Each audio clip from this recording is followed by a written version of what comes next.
Hey, Mark Ouellette, welcome to our Tick Bootcamp podcast. Good to be here. So, Mark, I had to tell everybody before we get into your journey that I'm really excited to have you on the podcast today because it's rare we find men with Lyme in the community who are willing to come on the podcast and share their story. I'm one of the few, you're one of the few. So, first of all, thank you for being so brave to come on and share your Lyme story. My pleasure to be here, spread awareness, and talk about my story. I'll tell you my story. So, for everybody listening, Mark has a really interesting life. He was a wrestler, he was a bodybuilder, and he's now a retired cop and had an experience with Lyme disease that he's going to share with us and what he did to get through it. So before we get there, I want to bounce all the way back, Mark, to what life was like as a child and where you grew up. Okay, so I'm born and raised outside of Boston, on the South Shore of Boston. I grew up there, went to school there, been here my whole life. I've never left. Um, I grew up, my parents divorced when I was about 10 and grew up. I had a good life, middle class upbringing, a little bit rough being with a single parent, but you just make the best of it, and you figure it out there the best that you can, I guess, to tell you. Yeah, and having, divorced parents is not super uncommon. So I would say it sounds like you had a pretty normal childhood, middle class, and a normal experience. Is that an accurate assessment there, Mark? I would say that's pretty accurate. Yep. Did you have any signs of health issues as a kid? So I would say when I was a kid, I was kind of what you would call a little bit of a sickly kid, meaning I had like ear and nose and throat infections, um, stuff like that. Just the regular allergies, seasonal allergies on and off. But again, like I said, I had like the sore throats and the ear infection, kind of not all the time, but you know, a couple times throughout the year, I would get sick. I don't know if that's most kids or whatever, but yeah. But nothing to raise a red flag where your parents or was your mom who raised you, Mark? Yes. Yeah. So nothing where your mom had a red flag where she was taking you to doctors to see what was going on. Just you got sick, you had some ear infections, nose infections, throat infections, some allergies, and that was it. Right. Right. Okay. Exactly. So tell us, as you were getting through school, what you were looking to do, and were you looking to go to college, and what were your next steps in life as you were getting through high school? So um, I was kind of the class clown, if you will. I was attention seeker. I think after my dad left, there was like a kind of a void there, and I didn't really know what direction I was heading in. Again, I ran with some guys. They're all good friends of mine. We've all kind of found our ways, but we were kind of a rebellious group of guys. I didn't really have much direction when I got out of school. I kind of just figured it out. I did a little bit of this. I did a little bit of that. There's not too many jobs I don't think I haven't done. I was everything for working on roofs, bartending, uh, security, bouncing, you name it. I've probably done it at some point. I got into law enforcement. I kind of got a little bit more focused on law enforcement in my, I would probably say 22, 23, 24. I kind of said, you know what? I'm good at the whole security thing. I think I could make, a career out of if I get, catch a break. And eventually, like I said, I kind of caught the break, and I got on board in law enforcement when I was 26. So, Mark, what were you doing between the time you graduated high school and 26 when you became a law enforcement officer? So for the most part, like I said, I kind of got out of school. I didn't really have the means to go to college, and I kind of had a tough time just graduating high school. I wasn't the most studious guy. Um, I, like I said, I just worked a lot of jobs, odd jobs, 2 to 3 jobs at a time, just finding my way about, figuring out what I wanted to do with myself. I got into weightlifting and bodybuilding then. Um, and like I say, I just kind of decided to focus in on the whole law enforcement thing and started taking the entrance exams for different, academies and stuff like that. Um, And again, I was just into fitness and bodybuilding from probably about the age of 20 years old on. So 53 now. So it's been quite a long journey. I still am into the fitness and bodybuilding. So, Mark, if you could share, where did you end up getting a job in law enforcement? So I got a job with the Department of Correction in my state. I got into the investigations department. I worked in investigations for a long time in various capacities, inside the facilities, outside, doing outside liaisons with different agencies, doing background checks, teaching at the academy, all different kinds. I kind of wore a lot of hats, just to make that time go by, rather than just kind of sitting around waiting. I like to keep myself busy. So like I said, I worked in investigations for a long time. They would move me around. I would go work in HR, background checking recruits. I would do criminal investigations, all kinds of different stuff. So Talk to us about the weightlifting and bodybuilding and fitness part of your life in your early 20s, because, we generally think people that are lifting weights and, bodybuilding are extremely healthy. But we've learned from some doctors and other people that if you over-exercise, that's something that can actually make you more vulnerable and compromise your immune system. So at the time, when you were aware of that, and where do you think you were in your fitness journey? Do you think it was a healthy fitness journey, or almost where you're over-exercising and taxing your immune system? At that time, I was younger, in my early 20s. I don't think that I was pushing myself quite a bit. I'm the kind of person that's all gas, no brakes. So I pushed myself pretty hard, but I didn't feel that I was kind of pushing over my limit. I was staying in that limit, in that zone. I don't feel as though it affected my health very much, if that makes sense. It does. Later in life, when I got into competing, then it got more extreme. So at that point, yeah, it can be, the dieting and whatnot. That can, the amount of output when you're in a deficit as far as your diet goes, when you're getting ready to compete, that can be a time where you're tired, your immune system is not as robust. You're trying to take extra supplements to keep your immune system, in check. But people usually do get sick when they're in a prep phase of their training, if they're going to be competing. So you just got to kind of manage it the best you can. So what's interesting is I'm already picking up some signs here. So what I mean by that, Mark, is we've interviewed now, I don't know, close to 550 people on this podcast and spoken to thousands of people in the community. And there's some things that I've noticed in myself and many people that are sort of signs leading up to a strong Lyme experience, meaning you don't just get Lyme and get better with a short course of doxycycline, you get really sick, right?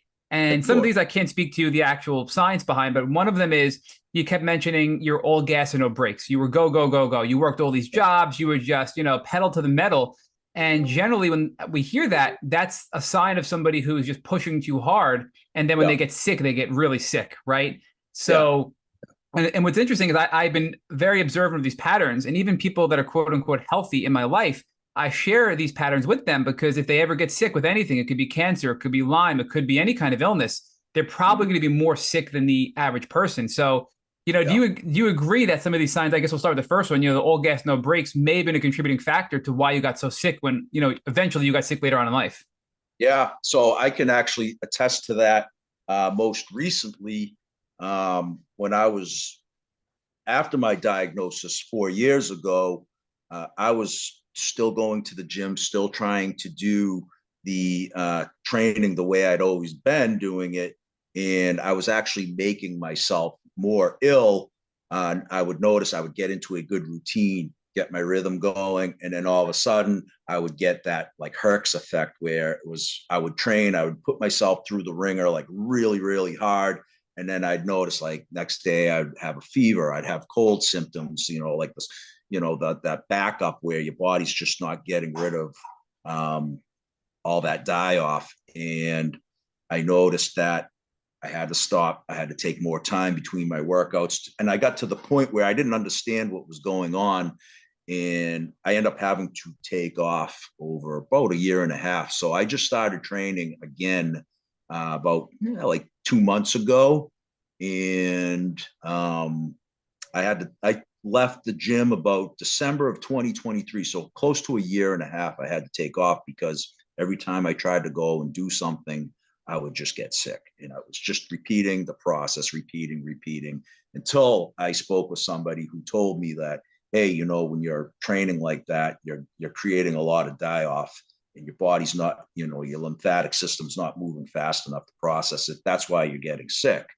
So I actually kind of had to put some protocols in place for myself where I was allowing I can go and train, but I got some things in place to help with that after effect of, you know, and avoid the hercs. And so far it's been working pretty good. So I have to say, you know, I'm back. I'm not full force yet, but I'm pretty close to it. And I've been getting pretty good, solid workouts in without the hercs in.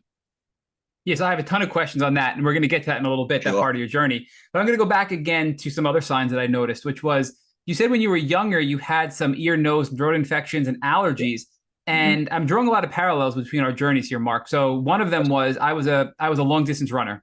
And when I got sick, I could barely walk 5 houses without having severe symptoms. And I kept pushing and pushing and pushing and hurting myself, which was not the right thing to do.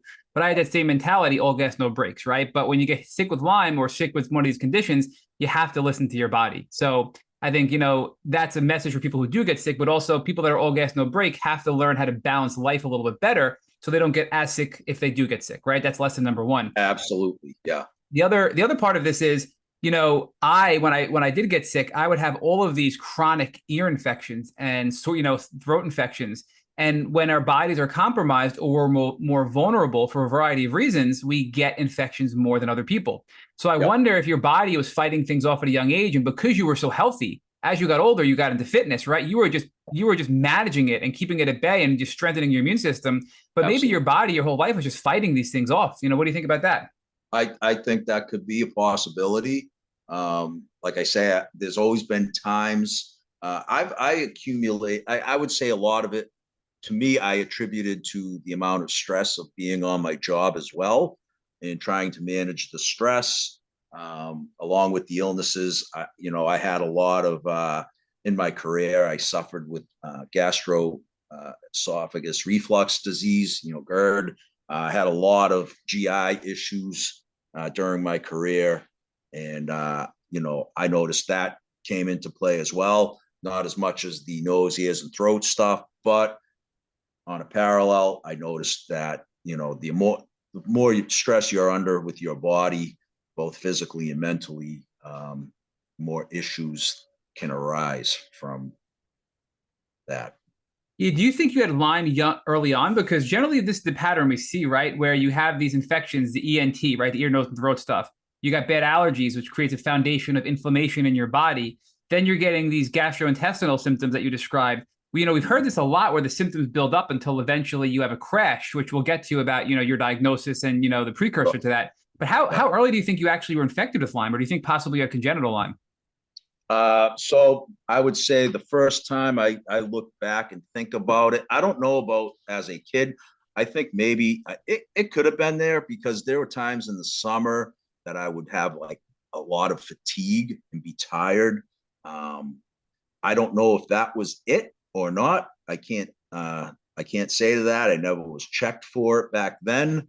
I would say my first thought of having Lyme was probably about 10 years ago when I started getting migraine headaches and having some memory lapses, which was very concerning to me because I had always had a very sharp, like photographic memory. Like I could meet you somewhere one time and then I would know like, oh, I met that guy at such and such a place and time. And I would remember everything. And then almost like the simplest of things I was starting to forget, which was kind of, to me, it's very concerning. It was giving me a lot of anxiety. And I finally made an appointment with a neurologist. And I went to see the neurologist, had set all these assessments done. And they never tested me for Lyme, which I thought was kind of odd because they had given me a brain MRI and it said what they found on the MRI could be attributed due to Lyme disease. So Yeah. something else. I'm just as I'm talking to you, Mark, and I'm just thinking even more. You mentioned, and again, just identifying these patterns. You mentioned earlier that you were the class clown as a kid, right? And you were Yep. the attention seeker. Were you Right. like a? Were you? You know, we hear often people say they're people pleasers. You know, were you a people pleaser as a kid as well? Um, to a degree, maybe. Yeah, I could say to a degree a people pleaser, but I still had boundaries. Um, I didn't let. I always stood up for myself. Anytime I was bullied or anything, I'd always stand up to the bullies. I got in a lot of fights just because I didn't. I wanted to be respected and not picked on. But yeah, of course you want people to be happy. You want people to like you or respect you, not necessarily like you, but more or less respect you. And if you feel like you're not getting respect, that's a different story. But to try to be nice to people, I've always tried to be a good person, not overstep other people's boundaries. And I expect the same in return, not have people overstep my boundaries. Yeah. So now you're working in the corrections officer facility and you're doing investigations, for HR, inside, outside, right? All these different things. Talk to us about your health and your life at this time. So tell us, are you meeting anybody? What's your personal life like? And then also what's your health life like at that time? Okay. I can say, so I started that position in 1998. I was very robust, very healthy, very in shape, working out probably 6 days a week. Like I said, I didn't get into competing till about probably 10 years ago. So it was just a fitness journey at that point. And I always had the thought of maybe I'll compete someday. Like I said, I was a very, very healthy person, always in shape. Then in 2004, I had a reconstructive procedure done on my shoulder, AC joint reconstruction. And then I started after that. I got the acid reflux issues.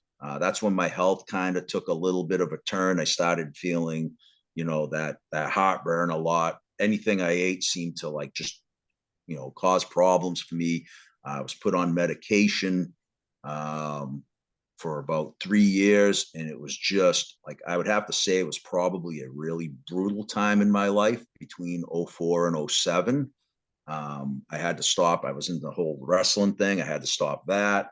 I wasn't training a lot.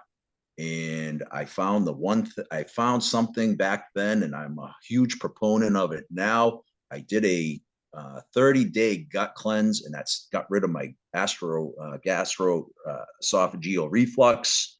Hadn't had to take medicine after that, and really seemed to help me bounce back from some of those issues. And I was able to get back in the gym doing that gut cleanse. Helped me out tremendously. And believe it or not, that's kind of what got me back into the gym this time around. I feel like your gut and your brain are connected, and a clean gut is I think is vital for your health and your immune system. I'm actually still on a gut cleanse now. I turned my 30-day gut cleanse into a 90-day gut cleanse because I had heard that the Lyme life cycle is 80 days. And I thought, you know what? I feel so good on this thing right now. Let's see if I can stretch it out for a couple months, which I'm on now. I'm on that back end of the 90 days. And my symptoms have been very like minimal since I started this thing in early March. So, Mark, tell us what's in this gut cleanse. And I guess is it the same gut cleanse you're doing today that you started doing in 2004 after your surgery? Yes. And what specifically is in it? So there's a lot of herbal supplements in it, antiparasitics, like think pumpkin seed, papaya seed, stuff like that. I want to say there's clove in it. Let's see, there are other. Let's see, chamomile, lavender. So there's three parts to it. So garlic is in it. So you take a set of capsules, is like 4 capsules. You take that, you wait about 30 minutes, then there's a drink you take afterwards. It's like a powder, almost like a Metamucil. You mix it up with a cup of water. You drink that down real quick. It's not the best tasting stuff, but it's got like some fiber in it, so everything expands. It helps your gut expand. It pulls all the impacted fecal matter from your intestinal wall, and just helps flush it out. So like I said, I started one March 7th, first week of March. And in that first month, I got rid of so much gunk in my intestines. I actually dropped from 224 to 207. Wow. In 30 days, just on that gut cleanse. I cleaned up my diet a little bit, cut down a lot of the carb intake that I had. And I, like I said, the migraines I was getting, the brain fog, the stiff necks, the gut issues all seemed to kind of dissipate. All those symptoms I was experiencing were really like drastically reduced. Yeah, and they say that your immune system is heavily rooted in your gut health. And if your gut isn't healthy, your immune system won't be healthy. So, really it's critical to address your gut health. Now, can you share with us, is it a brand you buy? Because I know people listening are going to want to know what you're trying specifically. Can you share the brand, the name of the product and things like that? The name of the company is Dr. Natura, Natura, DrNatura, drnatura.com. And the cleanse itself is called the Colonics 30-day cleanse. Got it. Okay, cool. So I'm going to drop that into the show notes as well. When this goes up, we're going to have that website and that product in the show notes for everybody listening. So let's go back to 2004. You had your surgery. You were having some issues. You got some symptoms. You did the cleanse. You got yourself in a better place. And now you're starting to go back to the gym even more.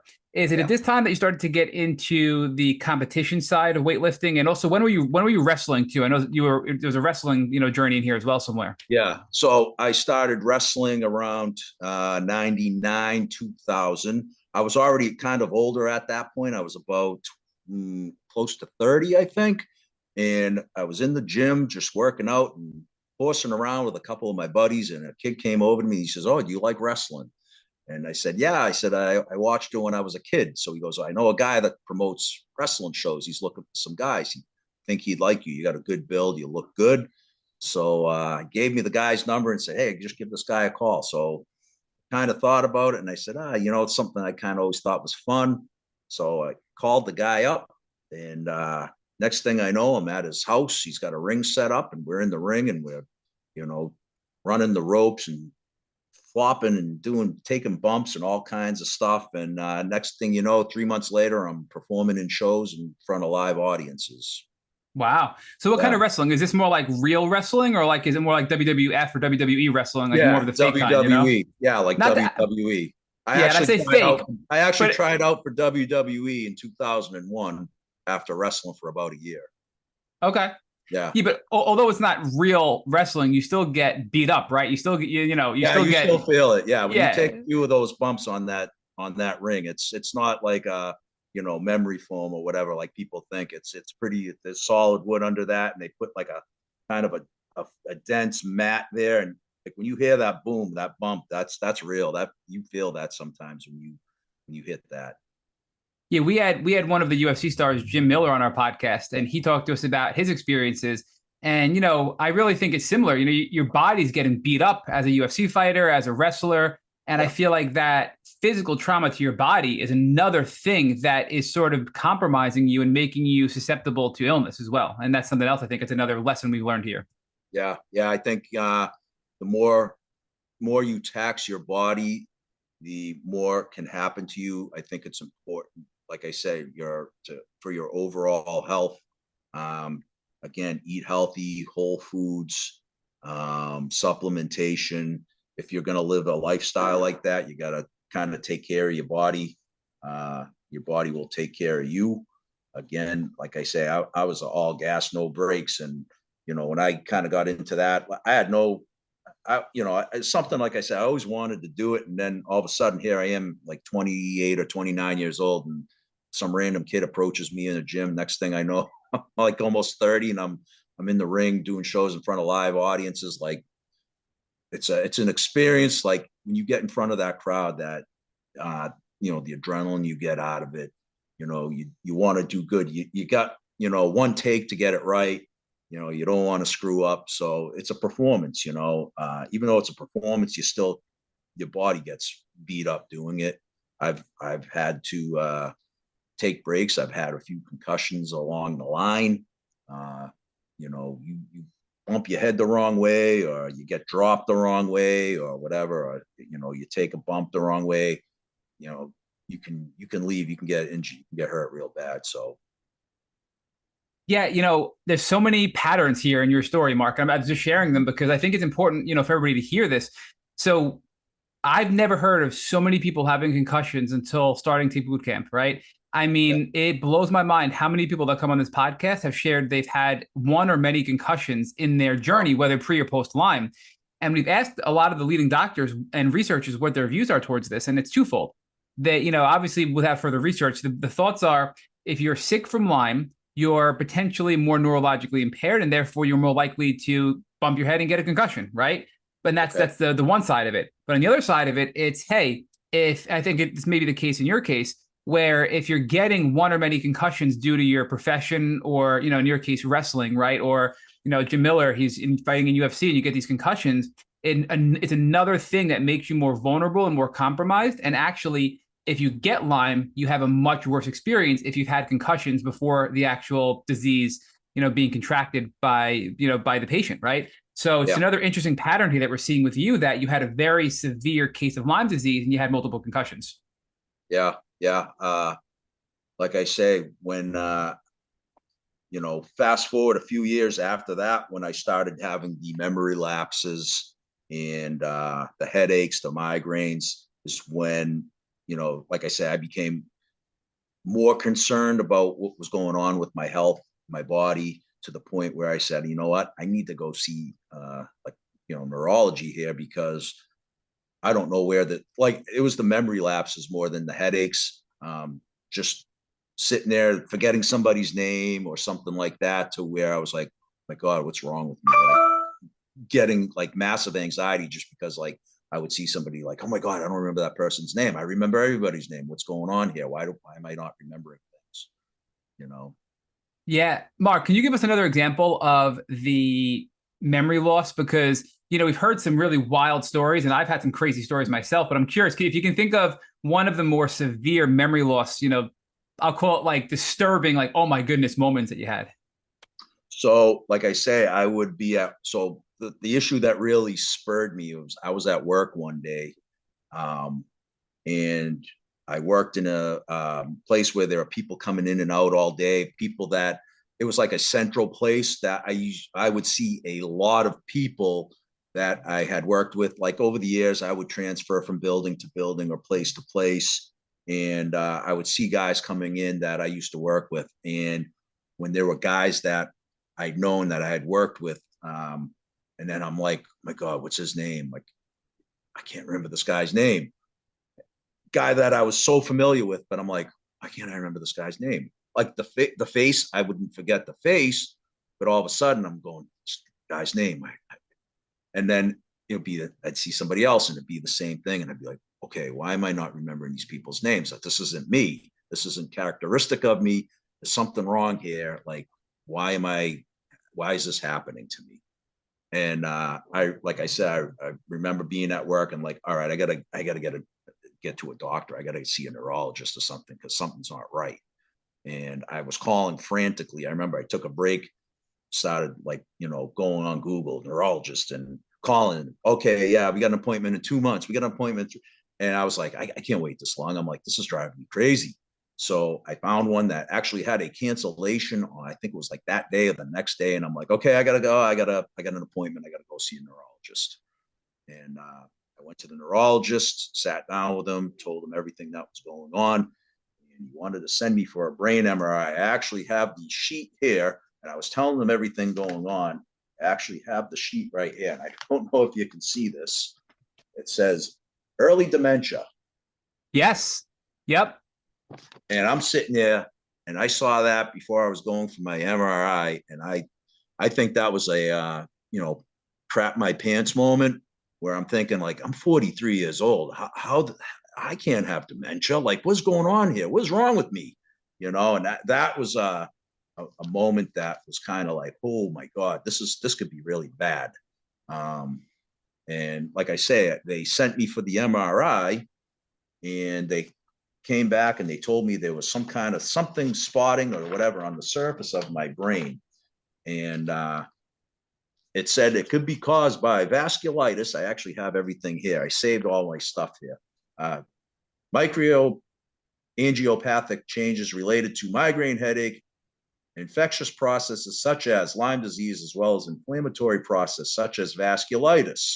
So they sent me to Mass General Hospital in Boston to the vasculitis specialist. This guy was like world renowned, put me through all kinds of testing. You do not have vasculitis, he says. I said, okay, check that one off, right? So then I go back to the neurologist. He says, I'm going to send you to a clinic. They're going to test you, do cognitive testing to see if you have dementia or early onset dementia. I said, okay. That one made me really nervous. So they sent me there. I went through all the cognitive testing for dementia. I was really, like I said, really nervous about that. Didn't have dementia. And end up going back to the neurologist, doesn't have dementia. And he says to me, well, I think it's from your TRT therapy. And I'm like, my TRT therapy? I said, that doesn't sound right to me, because I've been in TRT therapy for about 6 or 7 years. This is just kind of coming out of the blue. So I don't know what's going on here. And he said, well, that's my diagnosis. I don't know what to tell you. And I'm like, okay. So I just kind of said, all right, I don't think he's correct, but I don't know. So I just that's when I really just buckled in and said, well, I'm just going to have to get used to these headaches, and hopefully the memory issues resolve themselves. And I got into more of the competitive nature of bodybuilding. Like I said, you know what, I just need to maybe distract myself a little bit. I stopped wrestling at that point, figuring maybe the concussions had something to do with it from the bumps I was taking. And I said, I need to focus on something that's going to be a little bit less taxing, as far as like taking those falls, hitting my head, stuff like that. So I won't do that anymore. I'll just focus on bodybuilding that way. Yeah, I'm pushing my body, but I'm not, getting slammed around as much, or I should say I'm getting slammed at all on the mat, bumping my head or anything like that. So I got into the bodybuilding thing, and I felt fantastic for 5 years. No issues, like slight memory issues that seemed to get better because I changed my diet. I was more on a bodybuilder's diet. I wasn't eating a lot of sugar or bad food. I was eating very clean, very healthy foods. And like I said, I was great for 5 years. From Mark, before we get after that 5-year window, I just want to just ask a couple of follow-up questions on that journey beforehand. So the neurologist sent you for various testing. Everything came back negative for your dementia. And then they said, all right, it must be your TRT therapy, which is testosterone replacement therapy, correct? Correct. Yes. Right. So what's interesting about that is, so I have a couple of thoughts on it. So the first one is, what was his recommendation or solution to stop using the testosterone replacement therapy and then things would get better? So how did you leave that doctor's visit, and what was your takeaway? Well, so I told him, I said, I said I was in a real mental funk prior to the TRT. When I went to, the TRT doctor, at first he said, well, are you depressed? And I said, no, I don't think I'm depressed. I just feel like I can't get out of my own way. Physically more than anything. And I said, I'm a very active person, and for me to be this tired, it's just not something. It's not something doesn't feel right. So he did blood work on me, and he saw that my testosterone was about 300, a little over 300, like 304 or something like that, which for an individual my age, they say is more closer to between, like, say 500 to 700 or something like that. So it was low. So he said, let's try testosterone and see how you feel with the testosterone. Well, within a couple of weeks, I noticed that the energy was back. I felt I was getting back to being able to work out. I wasn't feeling sluggish. I was sleeping better. Everything had seemed to get better from that. So, things were like back to normal for a good period of time. Like I said, from that was like my late 30s, maybe 37 or 38 till about 43. That's when I started getting all those headaches and the Mhm. memory lapses. So what the other part of this is many people with Lyme disease have dysregulated hormones, right? Meaning their hormones Yeah, are all out of whack. So we right, hear from many leading Lyme doctors that hormone therapy and another type of hormone therapy is the bioidentical hormone therapy is very common to help balance out hormones that are dysregulated from Lyme disease. And in fact, I just did a TRT therapy Lyme keyword search into Google, and their AI came back with, all about it. And they're talking about Lyme disease causing very low testosterone levels, and TRT therapy as a potential way to offset that while treating, or even a way to help balance things out to help you, in your recovery journey. So yeah, it's interesting that your doctor, your neurologist specifically said your TRT therapy was causing your dementia, which it was really your Lyme disease causing your dementia, right? Or your right. cognitive issues. And to My stop belief, your yeah, TRT therapy, which that testosterone therapy was actually helping you with your Lyme journey. So if anything, again, probably good intentions, but that advice seems to be very flawed because the one yeah, thing that was helping you, he told you to stop right, and didn't attribute it to the actual proper root cause there. So did you yeah. stop it? I'm just curious. Or did you basically say, No, screw I you, I'm I going to go was do my done with thing? him. I pretty much fired him right there. I said, I'm not buying into his diagnosis because I recollected back to when I started that therapy and how I felt then and how I felt up to the headaches and the memory lapses. And I said, things are going well physically for me, whereas before I was, very tired, sluggish. There's got to be something else with the that's causing these headaches. And uh, you know, like I said, he just said, "Well, I think you need to stop your TRT." And I said, "I'm not stopping the TRT. I feel it's going to make me crash, and I don't want to regress and go backwards."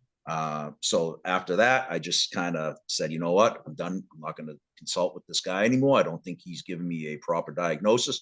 And he never even suggested to, take a Lyme disease test, which I look back at now and I think like, geez, he never said, have you ever been tested for Lyme, or I'm going to test you for Lyme. So that kind of, like I say, looking back on it, I wonder if I had that back then, because here I am today with it, and you know, still having the headaches. Like I said, the last couple months have been really good to me. But that year and a half that I took off, I was off the TRT therapy, and I crashed. I had regressed quite a bit in that time off period of being off the testosterone. As far as my demeanor, everything, I was in bad mood. I was very tired all the time, a lot of headaches, not feeling well, just like, a dumpster fire. Mark, you mentioned earlier that I think it was a neurologist said from the scan that it could be caused by a bacterial infection like Lyme disease. Was that the same neurologist who Yes. had that note from the scan of your brain, but didn't even consider running a Lyme test, even though it was clearly called out on the results of your brain scan? Yep.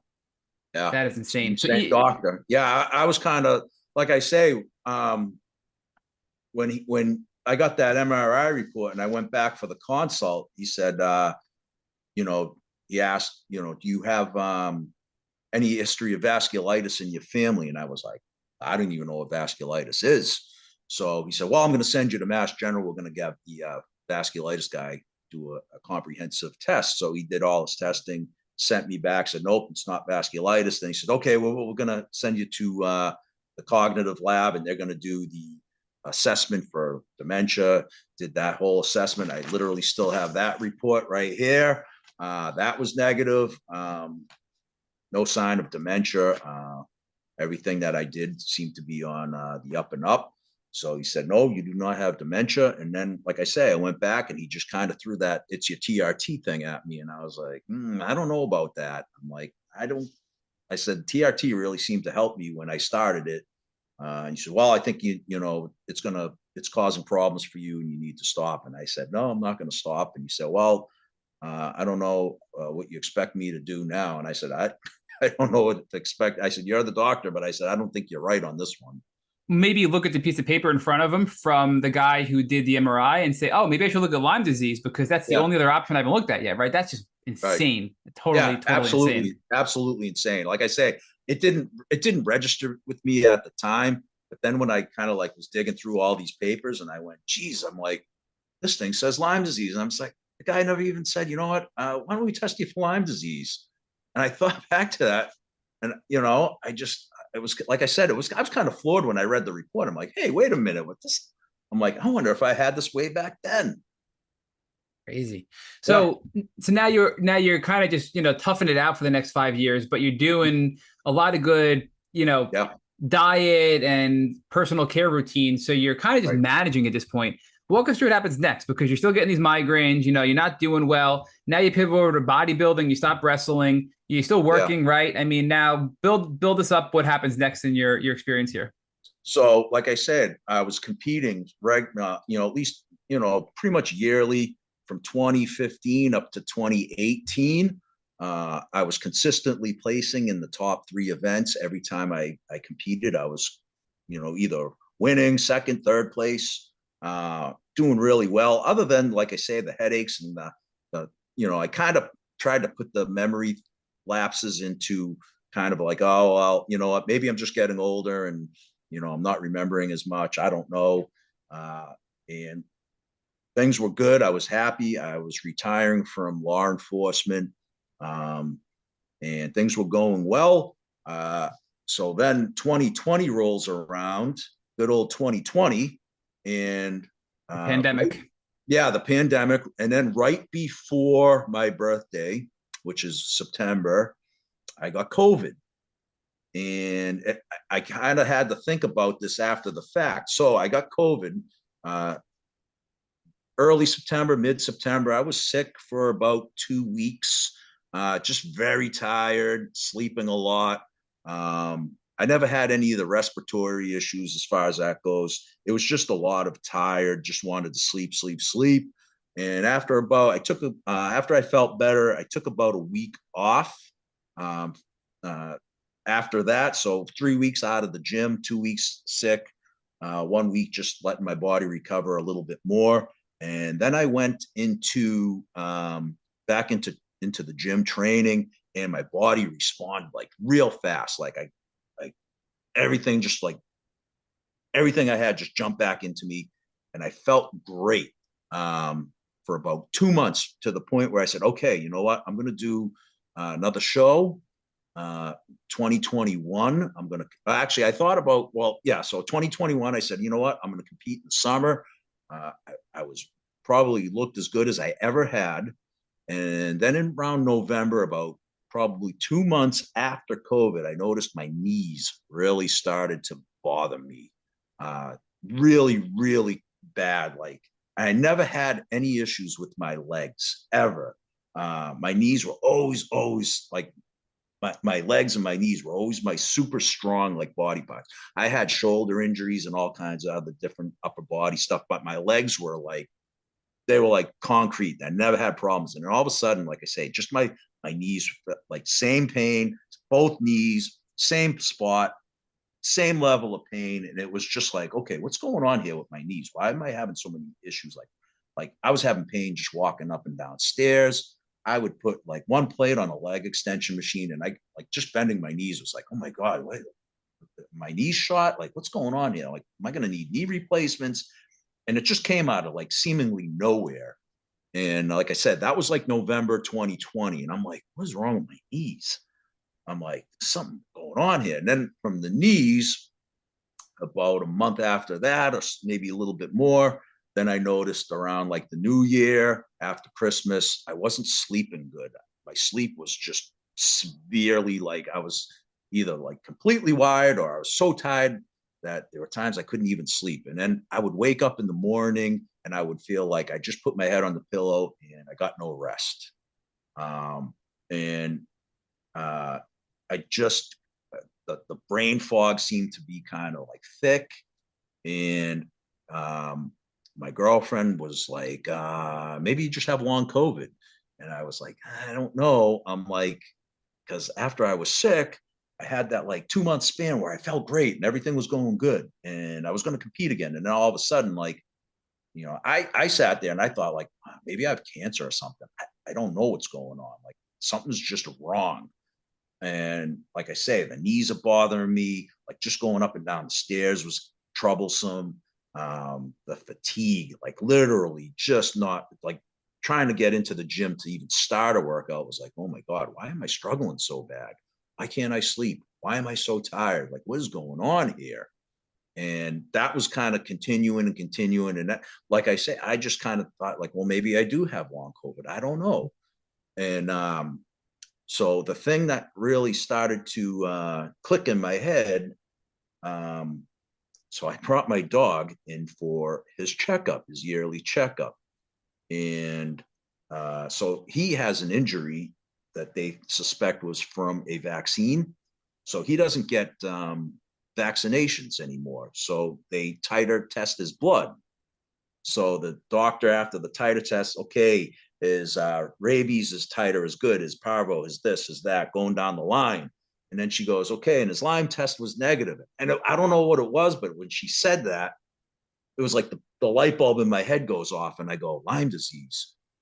No idea what it is or what, and I go, maybe I should get a Lyme test. I'm like, at least I can rule it out. So I leave the vet, I go home, I look up symptoms of Lyme disease. And all of a sudden it's like, yeah, I got that. I got that. Oh my God. I got the headaches. I got the brain fog. I got, the insomnia. I got the knee pain, the joint pain and I'm like, maybe that's it. And I had actually not a physical, but I would get blood work done regularly with the bodybuilding just to make sure all my blood counts were accurate. I wasn't stressing out my liver or things like that. I'd get everything checked out, like usually at least 2 to 3 times a year. And so I actually had a blood test coming up a couple of weeks after that. And I walked into the office. It was through the TRT doctor. And I said, hey, can you do a Lyme disease test? And the phlebotomist said, well, you're not feeling well? And I said, I've been feeling like crap for about, I don't know, probably 7 or 8 months. And she's like, oh, geez. Well, we got 2 tests. Which one do you want? I'm like, I have no idea. I'm like, what's the difference between the 2? And she's, well, I'll just do the both of them. That way, at least we don't have to have you come back. And next thing you know, they call me back and they say, yeah, you tested positive for Lyme. You got it pretty bad, actually. And I got the test here. I might have it here with me. So the bands, you probably know the bands, the Lyme bands. I think I had 5 or 6 of them that were checked off. Wow. So it was pretty high. Yeah. Yeah. And she said, a lot of people that get tested for Lyme usually have like 2 to 3 bands. And she's like, you got like, I think it was, like I said, 5 or 6. And she's like, you're pretty bad right now. So yeah, and that Lyme testing is not very accurate either. So it's a roll of the dice. So you're lucky that you tested positive. And we heard this so much during the pandemic that people would get COVID or get the vaccine, and they were fighting off Lyme. But after the vaccine or the actual infection with COVID, they got really sick because their body was compromised, and that was the trigger, right? That was the perfect storm. That's what I was thinking was, well, maybe I've had this the whole time. And then once I got that, the COVID, that underlying condition, it opened the door for it to really kind of take off on me. Yeah. Yeah, no doubt. I mean, and look, knee pain is a very common symptom for Lyme disease. That's like a hallmark symptom, right? Yeah. The insomnia, fatigue. I mean, look, LymeDisease.org did a symptom survey for all these Lyme patients, and I think it's the biggest one probably in the world. And the number one symptom they came back with was fatigue, chronic debilitating fatigue. So that's another huge symptom for Lyme disease. Now, you get a diagnosis through your TRT doctor. What's your treatment plan look like? Are you treating with her? Are you going to see another doctor? What are you doing now? So he put me on doxycycline, which I found after the fact that once you have the infection that is really set in like that doxycycline isn't the proper medication, that the Lyme can adapt to that within 72 hours. So I ended up being on that doxycycline for over 3 months. which made me sicker. Um, And you got had rid of gut some, issues to begin with. You had stomach issues yeah, prior to that, and that right, destroys your gut, right? So yeah. right. So now, after taking that doxycycline, which I took it myself off at after like going into the fourth month, because like I said, it was just making me feel more sick. And then I noticed that my gut became really distended. Um, and it ended up being I had like a yeast overgrowth because that doxycycline had caused so much problems that the Yep. yeast was allowed to, grow and distended my gut. So I kind of just stopped taking that doxycycline, and I kind of started looking into different herbal, remedies and holistic type treatments. And I got into, just the Japanese knotweeds and the Yeah. wormwood and the black walnut hulls. And, I got, different stuff here. I got like this, holistic guide to wellness. And, I started kind of really looking at different, remedies for that. All by yourself. So you bought that book, started reading up, Yeah, and started just taking. I that mean, was that it. was on point. Japanese knotweed and all that stuff. So Yeah. were you more open minded to Eastern medicine prior to getting sick? Because it's very rare that people jump right into that or are that open minded to it. Yeah, like I said, I just kind of thought like, okay, doxycycline, we'll get the doxy, we'll get on that, we'll get rid of the infection. Like, the belief that a lot of people have is, oh yeah, you get bit by a tick, you just take some doxycycline and you're good, which isn't it may be if you catch it early enough. But if you don't, then yeah, you're going to start, you're going to have some problems. So I think it's imperative that if you do get a tick pulled out of you or you find a tick on you, that you get on that preventive medicine, whether that, oh, you can't get it unless the tick's attached for 36. Yeah, no, like if you find something in you, like, at least send it out to get tested, get on that, preventive course just to cover yourself, because like once you kind of get into that sickness, like it's hard to get out of it. Now walk us through. So you're kind of doing this on your own with this natural side. Are you having Right. herxes? Are you feeling any better? What are you learning? Share with us the learning lessons you had from this experience while you were So, treating with the Eastern stuff. so I ended up going into a holistic practitioner, um, and he was treating me with frequency or a low level laser, I guess. And that seemed to help me quite a bit. That took quite a while. Insurance doesn't cover it. I was in that protocol, I would say, for a year. It seemed to help me quite a bit. And then when that treatment concluded, I felt good for a little while, but then I started to notice that I was regressing. At the time, I also was off testosterone, um, because I noticed while I was going through some of the treatment, I was like kind of herxing here and there. And I just figured, I said, well, for this treatment, I think I'll just take it some time off from the gym, because I was getting sick anyway. Got off the TRT. Like I said, that was December of 2023. And that treatment, so I was about 6 months into that treatment. I think I started summer of 2023, and it concluded about June of 2024, maybe around, I think, June or July of last summer.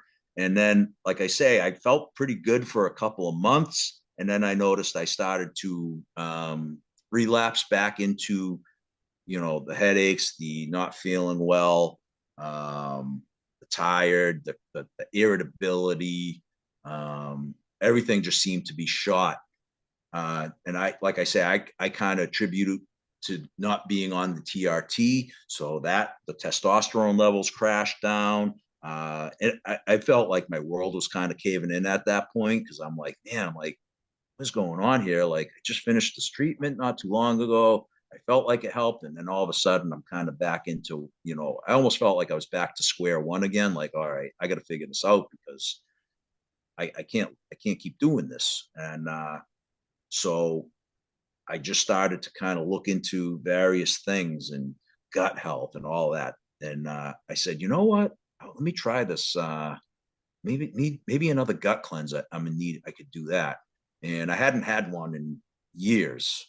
And I said, I wonder if this would help. And I had read something before that if you have like, parasitic infection, that the bacteria can kind of hide inside the parasites, and they can excrete that infection back into you. So I said, let me try this gut cleanse because there's antiparasitics and stuff in it.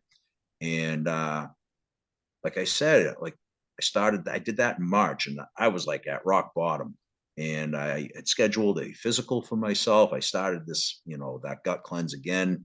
And I noticed like within a couple of weeks, I'm like, geez, I haven't had a headache.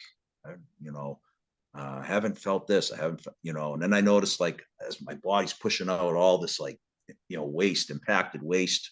I go for my physical, everything's good. My testosterone was low. So let's get back on the TRT, got back on the TRT, started working out again, like real easy in my basement. I noticed, I said, okay, started pushing myself a little bit harder. And now here I am. Like I said, that was in early March. My physical was in April, so a month and a half ago. And I'm probably feeling the best I've felt since that like 4-year mark where I really was like, after the whole COVID thing that, like my life is turned upside down here. Now I wouldn't say I'm 100%, but I would say I'm probably about 80, realistically 80 to 85. Really haven't had any headaches, like maybe some minor, like, a little bit of a stiff neck, but like overall, doing that gut cleanse. And then I added colostrum to that, which kind of fortifies your immune system. There's a lot of like different things in that. Grass-fed colostrum, that really seemed to help. I think your gut health is important, is vital to fighting this, and keeping your body as healthy as can be, not, eating, don't get me wrong. I like my desserts and stuff like that, but not being kind of gluttonous, and it's managed it. Like I say, I'm I just started going back into the actual gym and not training in my basement. And, everything seems to be going well right now. I'm like kind of like day to day crossing my fingers, drinking lemon water and stuff like that, just trying to keep my body as healthy a state as I can right now. So it's literally a day to day battle, Yeah, and I'll say, Mark, the one thing that I always think about, and I'm guilty of this myself, and I think you realize this, obviously, is that recency bias is an important term, meaning it probably wasn't just the gut cleanse that got you to where you are today. It's everything together, right? I mean, it's probably the multi-month program you did with the lasers and the frequencies. Right. It's probably, and honestly, the antibiotics as well, because they are antimicrobial. So I think they helped you as well. And Absolutely. Then the herbals for sure, the Japanese knotweed, all the herbals you did and you experimented with, those are wonderful in treating tick-borne illnesses like Lyme and co-infections and inflammation and things like that. So I think you hit on all the right things. And once you got that last piece, which was the final gut cleanse, you're like, oh, wow, like I'm feeling pretty good. And one thing I also incorporated as well, because like I say, I was, with the Herxin after the strenuous workouts, I started to think like, okay, well, what can I do in case I herx? Because I don't want to disrupt the momentum I have. So another thing that I put in place was Essiac. I take Essiac twice a day, which is kind of like it helps keep your organs kind of flushed, your liver, your kidneys. They say there's, pure blood purifier in there. That way, if you are herxing, that can kind of keep your blood a little bit purified. And I also will take, if I have a day where I'm like, man, I really pushed myself. If I start to feel like maybe I'm not feeling my best, I'll take a binder, and the binder really seems to like settle me down. What kind of binder do you take? Do you know what brand or what type? I have it right over here. Let me see. Let me find it right here on my phone. It is yeah, while you're looking it up, I'm just gonna so Essiac, you mentioned earlier, it's ESSIAC, right? Yes. And that's really an herbal tea mixture that has burdock root, Indian rhubarb root, sheep sorrel, and slippery elm bark, all of which are great for Lyme. I mean, slippery elm bark, I take that. I love that. So all of these things together, they're good for your gut health. They're good for, your immune system. So, I mean, you're really hitting it from all these different angles and strengthening your body and helping it get rid of these toxins, get rid of these microbes like the Lyme bacteria. So you hit it from a lot of angles, and, it's a really good approach. And while I train, I also use electrolytes. I switched out branch chain and essential aminos for electrolytes to keep my body hydrated as much as I possibly can. The binder I take, it's got, let's see,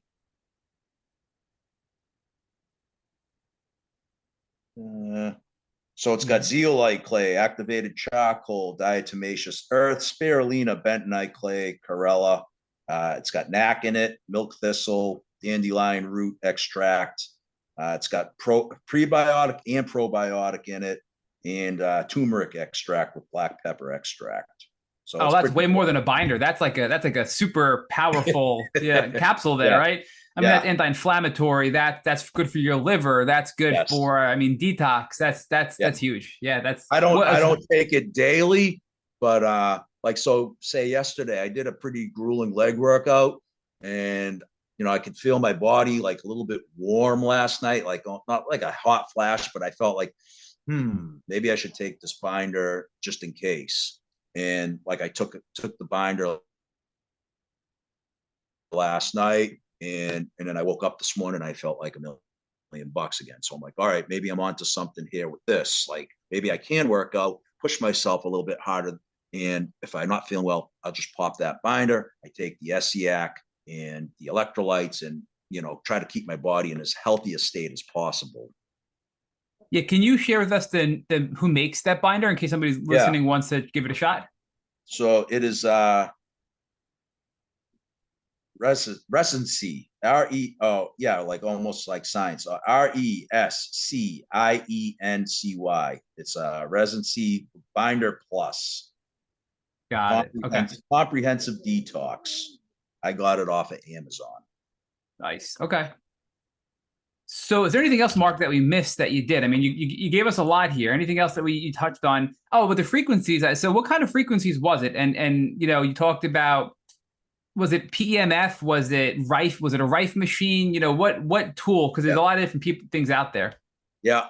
So the I can't remember the laser that he used on me, but it was a low level frequency laser, and he did they called it a Zyto scan, and it would kind of send pings into your body. You kind of hold this ball with electrodes on it, and it would send pings into your body, and it would tell you where there were frequencies that shouldn't be in your body. So that was the concentration of where the Lyme was. So for me, it was in my brainstem, my heart, my gallbladder, my knees, and my ankles is where the heaviest concentrations were. I also do have my own RIFE machine. I've used that. I've noticed. I don't know if it's a placebo effect, but I feel like I do have some success with it when I use it.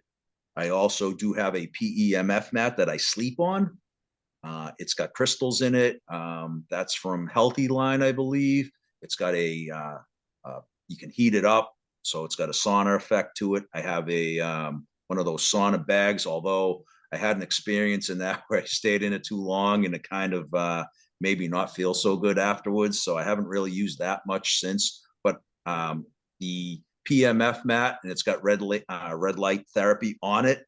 So before I go to bed, I put that red light therapy on. It lasts for an hour.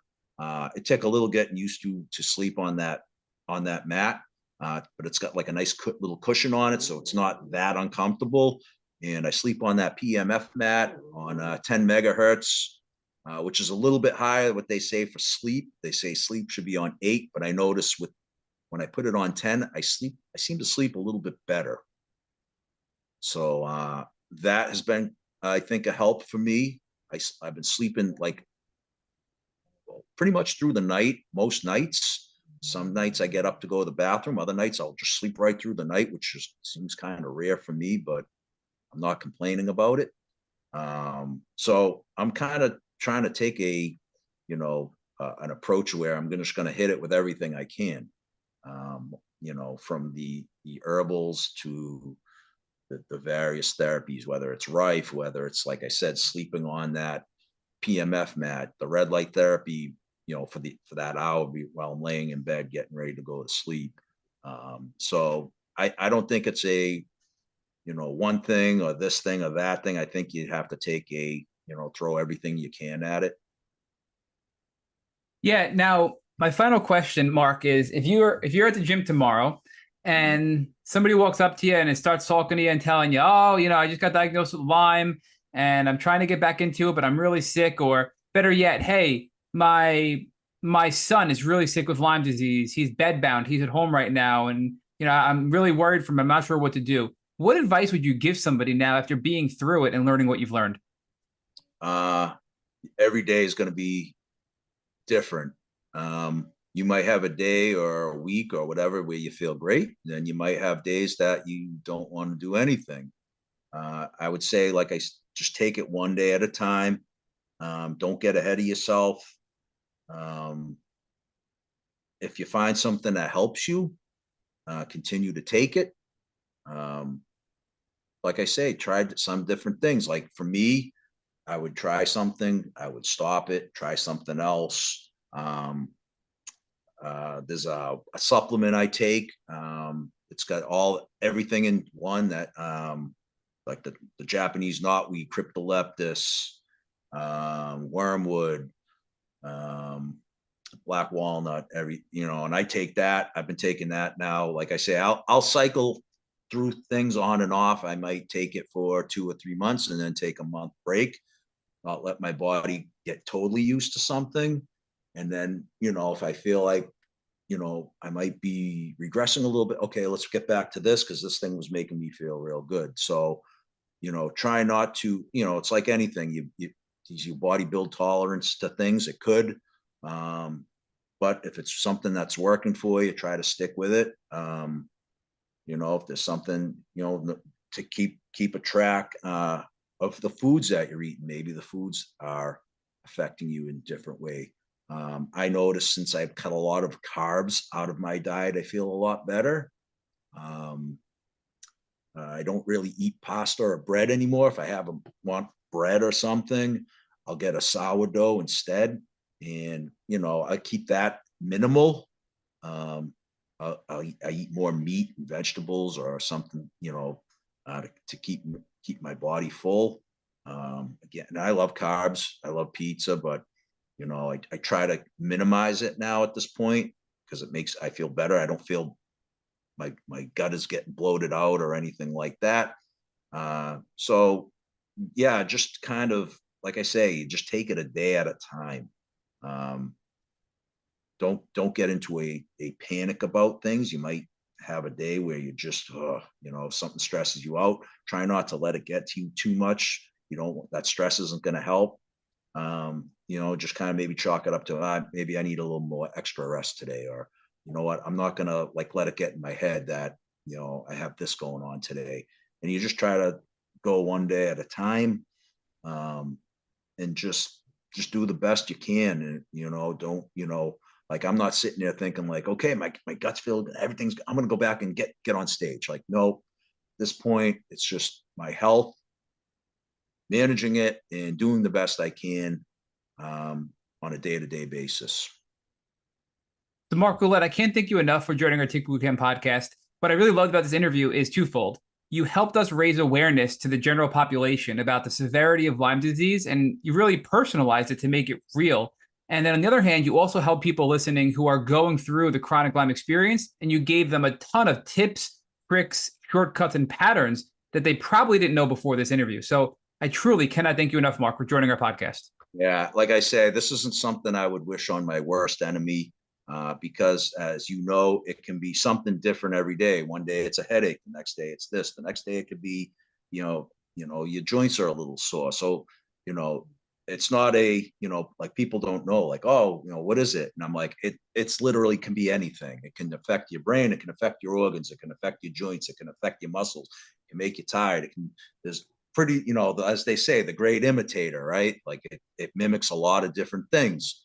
And for me, I just, I was excited to do this, spreading awareness. I've been on my social media page, on Facebook, putting up stuff. I got people reaching out to me oh my God, I know somebody that has, I'm going to let them know. And so, even just helping like one person or a couple people, if I can get them on the right track, then, I hope, they have the success that I have had with all the things that I've been doing. So, like I say, I don't want to get ahead of myself because who knows what can happen tomorrow. But as far as right now, taking it one day at a time, things have been going really well for me. So I feel very, very grateful, very blessed that I am where I am right now.